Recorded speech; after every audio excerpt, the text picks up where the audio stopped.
Hi Lord of Life family, it's Katie. Today I want to tell you a story about a health journey that I've been on for the past few years. I'd been having a lot of stomach problems and I could never quite point to one specific thing that was causing my distress. So my doctor suggested that I do a food sensitivity test to find out which things were triggering my symptoms. The test itself was a pretty easy process. I just cut off a bit of my hair, put it in a bag that they provided, and mailed it in to be tested. The results came to my email inbox a few days later. As I opened it up and started reading, there was a list of items that would cause me distress. Some of these things would be easy to avoid. Mackerel and seaweed? I don't even know what a ginkgo nut is. This isn't so bad. Mushrooms? Tuna? Apricots? Okay. And then there was one that stopped me in my tracks. Bacon. Bacon! That has to be a mistake. I read it again. Nope, it definitely says bacon right there under the giant red box that reads sensitive reaction. It's not hard to avoid seaweed. I don't even like seaweed. But the bacon? Now that's another story. I set the bacon advice aside and started eliminating the easier things. As I removed many foods on the list from my diet, I began to feel much better. The test was right. I needed to admit it. It's in my best interest to follow the instructions as prescribed. Reading my Bible is so often like reading that food sensitivity test. I'd love to use Christ as a brush to paint the entire Old Testament as outdated and irrelevant. It would be easy to just say, Jesus died for my sins, and now I'm free to live however I want. But the reality is that God gave us his commands out of his wisdom and compassion for us.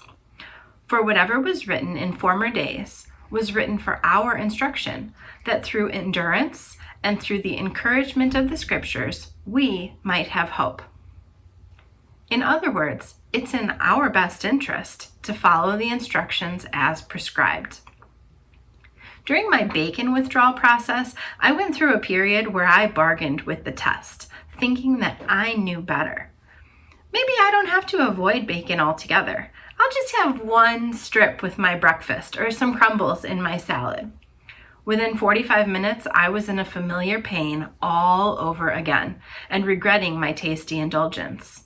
No matter how I tried to rationalize it, there's just no such thing as a little bit of bacon.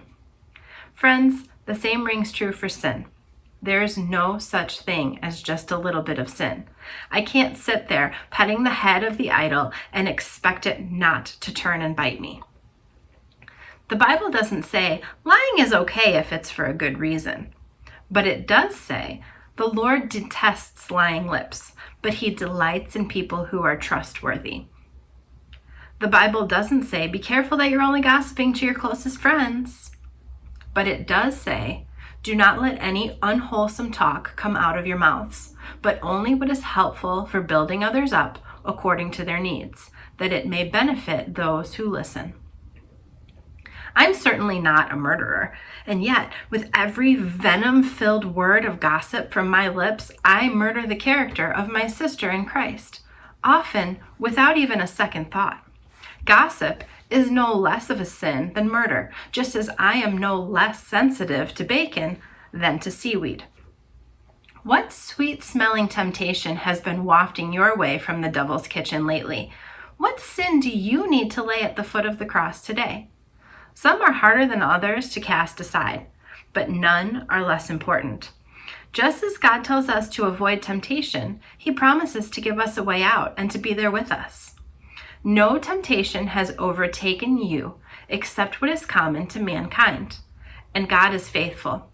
He will not yet let you be tempted beyond what you can bear. But when you are tempted, he will also provide a way out so that you can endure it.